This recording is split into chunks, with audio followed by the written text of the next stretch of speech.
दोस्तों आज हम फिर से आप सभी के लिए एक नई वैकेंसी के बारे में जानकारी लेकर आए हैं। तो चलिए जानते हैं क्या है यह नई वैकेंसी। दोस्तों यह नई वैकेंसी इंडियन पोस्ट ऑफिस की तरफ से निकाला गया है। इंडियन पोस्ट की तरफ से एक बहुत ही अच्छी और बम्पर भर्ती निकाली गई है। ये भर्ती 30,041 पदों के लिए निकाली गई है।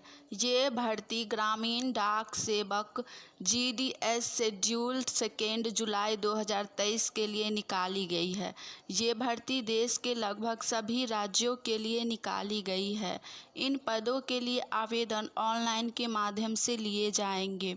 इन पदों को लेकर इंडियन पोस्ट के तरफ से ऑफिशियल नोटिस जारी कर जानकारी दी गई है। Indian post guard recruitment 2023 schedule 2 के लिए आवेदन कब से शुरू किए गए हैं, कब से कब तक आप इसके लिए आवेदन कर सकते हैं, इसके बारे में हम आपको पूरी जानकारी विस्तार में देंगे। इन पदों के लिए आवेदन कैसे करना है इसके बारे में भी हम आपको पूरी जानकारी देंगे। इन पदों के लिए आवेदन करने से पहले एक बार आप ऑफिशियल नोटिस को ध्यान से ज़रूर पढ़ें, जिससे कि आवेदन करते समय आपसे किसी भी प्रकार की कोई भी त्रुटि ना हो। इन पदों के लिए आवेदन करने और इस बारे में और अधिक जानकारी के लिए आप बने रहिए हमारे वीडियो के साथ। हम आपको इस वीडियो में इस वैकेंसी से जुड़ी पूरी जानकारी डिटेल्स में देंगे। दोस्तों अब हम जानेंगे इस वैकेंसी से जुड़ी इम्पोर्टेंट डेट्स के बारे में। इन पदों के लिए आवेदन कब से कब तक शुरू किए जाएंगे, इसके लिए आपको कब से कब तक आवेदन कर सकते हैं, इसके तहत आवेदन की अंतिम तिथि क्या होगी, इन सभी तिथियों के बारे में हम आपको पूरी जानकारी देंगे। अगर आप इन पदों के लिए आवेदन करना चाहते हैं तो तिथि से जुड़ी जानकारी को ध्यानपूर्वक सुनें, ताकि आप समय रहते इन पदों के लिए ऑनलाइन आवेदन कर सकें। दोस्तों यदि आप यह फॉर्म अप्लाई करना चाहते हैं तो इसका फॉर्म अप्लाई डेट है 3 अगस्त 2023। जी हाँ दोस्तों, आज से ही आप फॉर्म अप्लाई कर सकते हैं इस वैकेंसी के लिए। और दोस्तों इसका लास्ट ऑनलाइन अप्लाई डेट है 23 अगस्त 2023। तो आप में से जो भी कैंडिडेट यह फॉर्म अप्लाई करना चाहते हैं वो 3 तारीख से लेकर 23 तारीख के बीच में यह फॉर्म अप्लाई कर सकते हैं। दोस्तों यह फॉर्म ऑनलाइन के माध्यम से अप्लाई किया जाएगा। दोस्तों यदि आप में से कोई भी कैंडिडेट फॉर्म अप्लाई करते हैं और उनसे फॉर्म अप्लाई करते वक्त कोई भी गलती हो जाती है तो उनके लिए करेक्शन डेट दोस्तों 24 से लेकर 26 अगस्त तक दिया गया है। आप 24 से लेकर 26 के बीच में कभी भी आपसे फॉर्म अप्लाई करते वक्त गलती हुआ हो तो वो ठीक कर सकते हैं। तो इसका करेक्शन डेट दोस्तों 24 से 26 अगस्त के बीच है।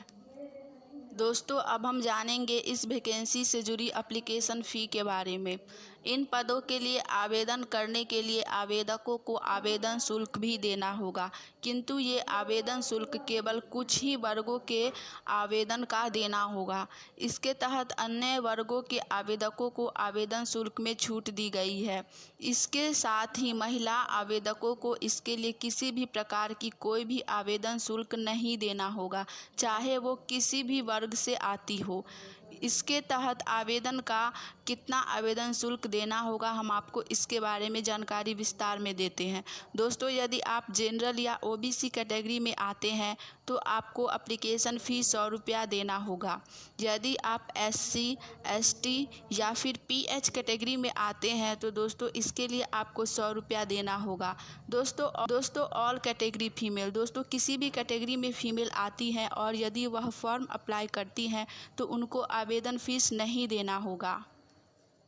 दोस्तों ऑल कैटेगरी फ़ीमेल के लिए एप्लीकेशन फ़ी नहीं लिया जा रहा है, तो ऑल कैटेगरी फ़ीमेल ज़रूर से यह फॉर्म अप्लाई कीजिए, क्योंकि आप लोगों को एप्लीकेशन फ़ी नहीं देना होगा। दोस्तों जिन भी कैंडिडेट को एप्लीकेशन फ़ी पेमेंट करना होगा दोस्तों वो ऑनलाइन के माध्यम से पेमेंट कर सकते हैं। यदि आप चाहे तो नेट बैंकिंग, गूगल पे या फिर UPI के माध्यम से पेमेंट कर सकते हैं। दोस्तों अब हम बात करेंगे इस वैकेंसी से जुड़ी पोस्ट डिटेल्स के बारे में। दोस्तों ग्रामीण डाक सेवक में टोटल पोस्ट आपका 30,041 दिया गया है। दोस्तों यह पोस्ट अलग अलग राज्य के लिए अलग अलग दिया गया है। तो चलिए हम आपको बताते हैं कि किस राज्य में कितना पोस्ट दिया गया है। तो दोस्तों इसमें आपका सबसे पहला राज्य आता है बिहार।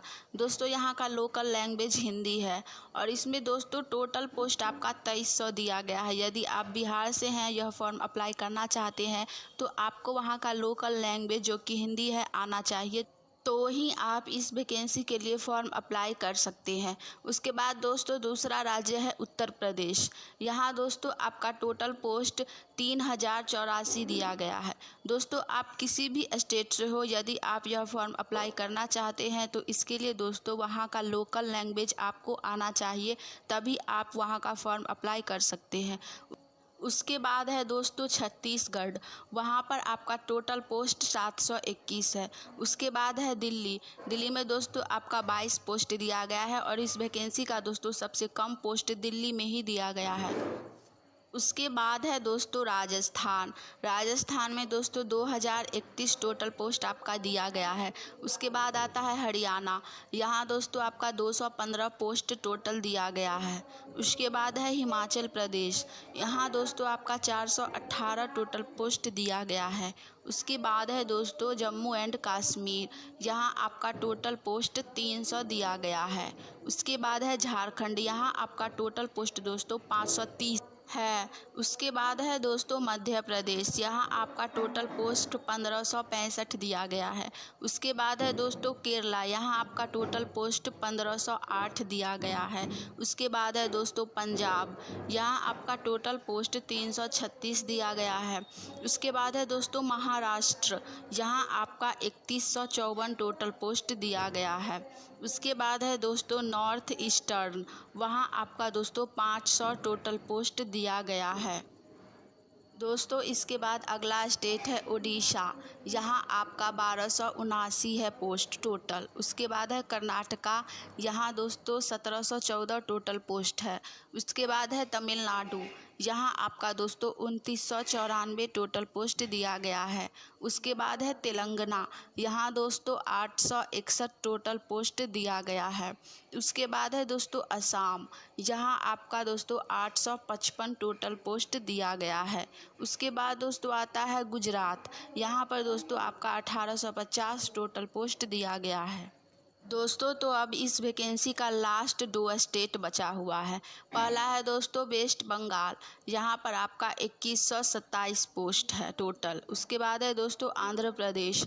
यहाँ आपका 1058 टोटल पोस्ट है। दोस्तों कुल पोस्ट मिलाकर 30,041 पोस्ट दिया गया है। दोस्तों अब हम बात करेंगे इस वैकेंसी से जुड़ी एजुकेशन क्वालिफ़िकेशन के बारे में कि यदि आप यह फॉर्म अप्लाई करना चाहते हैं तो आपकी शैक्षणिक योग्यता क्या होनी चाहिए। तो दोस्तों इसके लिए आपका क्लास 10th पास होना चाहिए, जिसमें आपका मैथ और इंग्लिश सब्जेक्ट हो ही, और साथ में दोस्तों आप जिस भी स्टेट के लिए फॉर्म अप्लाई करेंगे आपको वहाँ का लोकल लैंग्वेज आना चाहिए, तो ही आप इस वैकेंसी के लिए फॉर्म अप्लाई कर सकते हैं।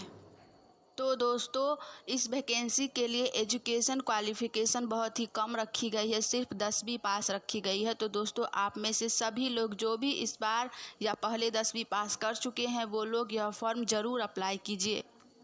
दोस्तों अब हम बात करेंगे इस वैकेंसी से जुड़ी एज लिमिट यानी कि उम्र सीमा के बारे में। तो दोस्तों यदि आप इसका फॉर्म अप्लाई करना चाहते हैं तो आपका मिनिमम एज यानी कि कम से कम आपका उम्र 18 वर्ष होना चाहिए और मैक्सिमम एज यानी कि अधिकतम उम्र आपकी 40 वर्ष होनी चाहिए। यदि आप 18 वर्ष से कम हैं और 40 वर्ष से अधिक हैं तो आप यह फॉर्म अप्लाई नहीं कर सकते हैं।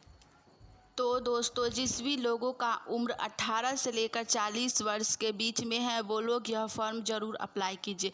दोस्तों अब हम बात करेंगे इस वैकेंसी से जुड़ी एग्ज़ाम डिटेल्स के बारे में।